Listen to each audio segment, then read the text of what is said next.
Yes guys, welcome back to another video. Welcome to the George Benson football channel. There was no video yesterday. I know you're all wondering. You're all waiting. Is he going off the boil again? Absolutely not. We were simmering. Took a little day up in the north of Bali in the jungle somewhere. And I'm back today with the energy, less negativity that we saw after that horrifying result against West Ham. But we're moving on now. The Luton preview is out later on today, as well as Premier League predictions over on the Shootout channel, so stay tuned for that. Before we do go into the news today, we are going to be talking about Kudus, Brennan Johnson, Romelu Lukaku, I don't even know if there's a possibility to make a noise that would be valid to really explain this one, and sponsors. And of course, when we're a lot of players, we've got a few other ones. So we're going to talk about where I think Chelsea's number 10 search will end. And it's going to be positive, and I think you guys will be happy with it. But before I do that, I want to let you guys know that I am partnered with Chelsea's official trading partner, Go Markets. And instead of just waffling on in this video, if you do want to make a little bit of extra money on the side of whatever it is you're doing with your day job, like I've been doing for the past few months, the link in the top of the description, I've made an explanatory video to explain the process of working with the Blue Pip Academy that Go Markets have put together for me to get you guys involved. Link in the top of the description if you want to make some extra money. And everyone that's joined so far is making money. It's brilliant. But we begin first of all from David Ornstein. West Ham on verge of agreement with Ajax to sign Mohammed Kudus. Official West Ham bid for 23-year-old attacking midfielder expected to be accepted. 41.5 million euros plus 3 million euros plus a 10% sell-on. Personal terms in place on a 5-year deal with option for a 6th. So it looks like West Ham are taking a leaf out of Chelsea's book. No basic 5-year deals. Have that little extra option at the end in case Kudus decides he wants to stay at West Ham. Why do I feel as though with this sell-on clause included, Ajax are pretty smart. They can understand the career trajectory of Mohammed Kudus. A move to a big club will probably be something that West Ham will expect. They're buying here a really good attacking midfielder, someone that can score goals, get assists for their team. Just imagine the turmoil that Chelsea would have been in on Sunday if you add into the James Ward-Prowse, Jared Bowen mix behind Antonio, you add a Mohammed Kudus in there, and that West Ham team, after what I saw, is starting to look good. The reason this news is relevant is because a lot of people considered Kudus to be the man that Chelsea needed. A lot of people also thought it should have been Kudus over Michael Olise. Fabrizio Romano, West Ham are really close to complete Kudus deal with Ajax after sending new formal bid tonight. Final details being discussed, but West Ham feel 90% of the deal is completed. The same also on the player side. The interesting thing with this is Chelsea must have something up their sleeve. If all of the talks that we had with the Kudus camp that was in the beginning of August, we're 3 weeks later now. Chelsea have never re-entered the race to sign Mohammed Kudus, even when West Ham were getting bids rejected. Ajax levelled his price up a little bit. You'd have thought at that point, Chelsea might have been like, well, if West Ham are stalling, then we can swoop in. And I do think Kudus probably, if I'm just coming off the top of my head here, might just prefer a move to Chelsea if all of the agreements are the same as what West Ham were offering to Ajax. But it's not happened, so Kudus to West Ham means that is one more attacking player that we can write off the list that Chelsea could possibly get. And we're going to culminate this video by talking about the guy that I really think it's going to be. We move to discuss. Now, this could irritate a few of us here if Chelsea actually do go back in for Brennan Johnson. Tottenham are preparing to launch bid for Nottingham Forest forward Brennan Johnson, with the 50 million rated Welsh international preferring move to Spurs over Chelsea and West Ham. Right, well, we got to just get this out there right now. Any footballer who prefers a move to Tottenham Hotspur over Chelsea should never be in the mouths of anybody at Chelsea Football Club ever again, let alone typing out an email, sending over interest.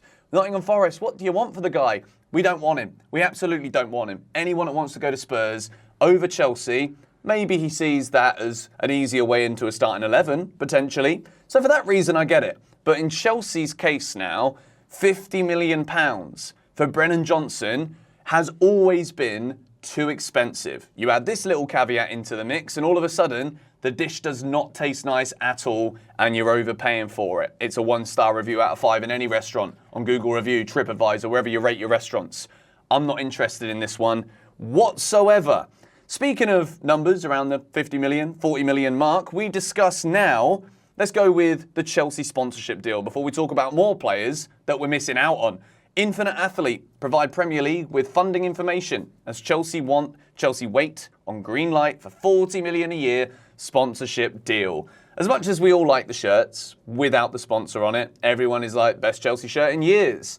We need that 40 million from the sponsors. In terms of the finances, if for whatever reason Chelsea don't get a sponsor for the front of the shirt, not only does it look a bit silly that the club haven't managed to work with the multitude of companies that would probably want to be on the front of our shirts because we're a big brand, Chelsea Football Club, playing in the biggest league in the world. It would be a bit daft, but Infinite Athlete, they're relatively unknown. I'd never heard of them before, so the Premier League requested more information about them as a company, and we're just waiting to see what happens. Expected Chelsea.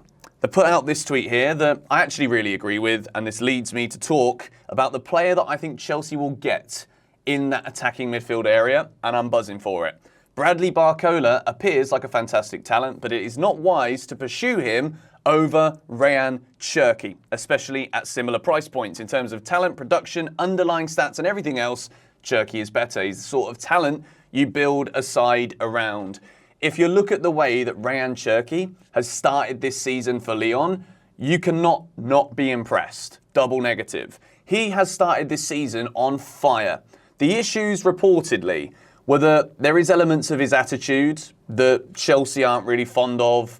But I think with players like this, when you're that age, you've got that kind of ability, you're the kind of player that wants to make something happen out of nowhere, got a lot of skills in his arsenal. He's one of those players who the game has to flow at his pace for him to be happy. And I think at Lyon, the arrogance comes from probably being the best player in their team, knowing that he should be competing at a higher level, better club, bigger club, higher wages.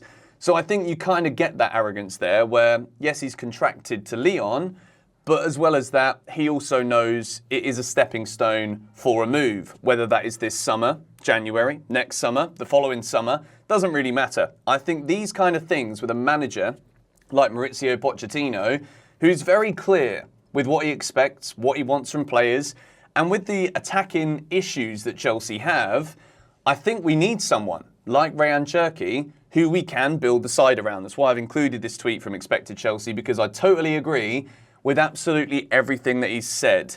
It's been something that's been more fan-driven than journalists talking about genuine pursuit from Chelsea.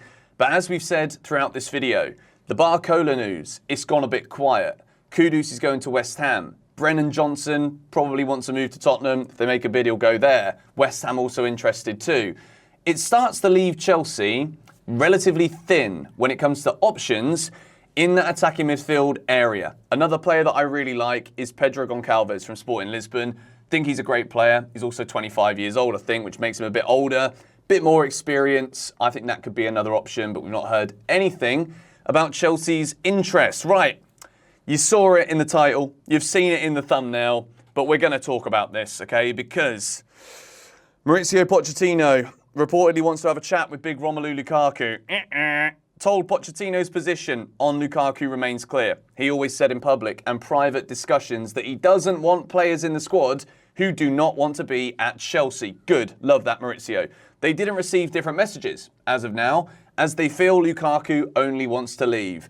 This makes sense. I'm pretty sure Lukaku does want to leave, and I'm all for it. I think it's the best thing for Chelsea, best thing for Romelu. Put this horrible relationship to bed. Have like flipping, what's one of those orders that you can get where you're not allowed within 50 metres of Stamford Bridge? No, make it 50 miles of Stamford Bridge. Make it 50 miles from Cobham. Romelu Lukaku, the only reason I think Pochettino is maybe looking to set up a little chat to spark a conversation here is because Chelsea are desperate. Chelsea know that Broja's coming back, cool. We've got Nicholas Jackson in there, cool, yep, but we still probably need someone to put the ball in the net. There's a £100 million striker just sat there taking up a car parking space at Cobham. Is there any way you want to change your mind, Romelu? Just to see if we can work with something here. I really don't want this to happen. I think the toxic, sour, just the horrible energy surrounding this man should be absolutely something that we should never revisit again. There's a reason why clubs have backed off to sign Romelu Lukaku, because this guy's ego stinks the gaff out, it's rotten, and Chelsea Football Club should never see Romelu Lukaku in a Chelsea training shirt ever again, let alone this beautiful new kit that we've accrued this season. Romelu Lukaku coming back into Chelsea is just one of those, it's one of those where at the end of the window as fans, we're going to look at it and think, well, should we have spent all of that money on these young players? Yeah, it's all amortization, long contracts, so actually it's not that expensive to the current budget.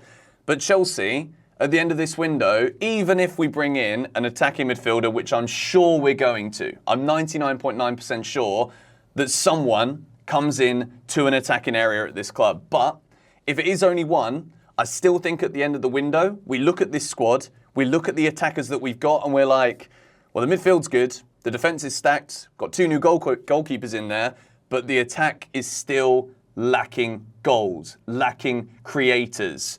But Lukaku is not the answer. For all of the reasons that have just been, it's been there since he arrived. He did a flipping interview in September, 1 month after he had a brilliant August for Chelsea. He's back in Italy, trying to navigate his way back to try and get into Milan some money. After they got 100 million for him, it was like, right, I'll get you out of financial trouble and then get me back out of here again. None of that's happened, and his career has gone beyond sour. It's disgusting. This bloke should never play for Chelsea again. And I hope that maybe even in the process of Pochettino thinking about it, Chelsea Football Club will look at it and be like, right, okay, well, if that's what we're going to now and we're getting that desperate, then we've got to pull the rabbit out of the hat here somehow. So let's hope that that is exactly what happens. Going to wrap up the Chelsea news for you guys today right here. So don't go anywhere, because later on, well, you can go somewhere and have a drink, have some food, go to work, do whatever you need to do, but be back on the channel later on today for the Chelsea versus Luton Premier League preview.